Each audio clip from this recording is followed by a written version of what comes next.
आल्यानंतर माणसाची कर्म उघड होतात. म्हणजे माणसाला प्रकाशात किंवा प्रभूकडे आल्यानंतर कळतं हे वाईट आहे, हे चुकीचं आहे, हे करू नये. आणि मग बायबलमध्ये असं दिलेलं आहे की मग ते लोकांनी प्रकाशापेक्षा अंधाराची आवड धरली.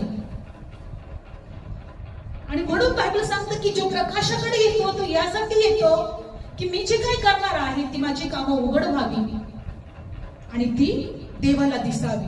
Praise the lord. हालेलुया. बघा ह्या वचनामध्ये स्पष्ट सांगून ठेवलेलं आहे की लोकांनी प्रकाशाचा द्वेष केला. लोकांनी प्रकाशाचा द्वेष केला. आणि म्हणून बायबल सांगतं की न्यायाचा ठराव हाच आहे की जगात प्रकाश आला पण लोकांनी अंधाराची आवड धरली.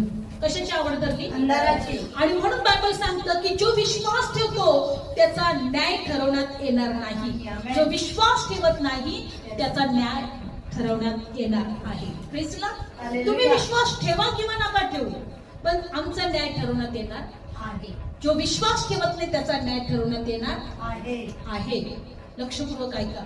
म्हणून बायबलमध्ये एक गोष्ट दिलेली आहे की लोकांनी देवाचं ज्ञान मूर्खपण असं केलं. काय केलं?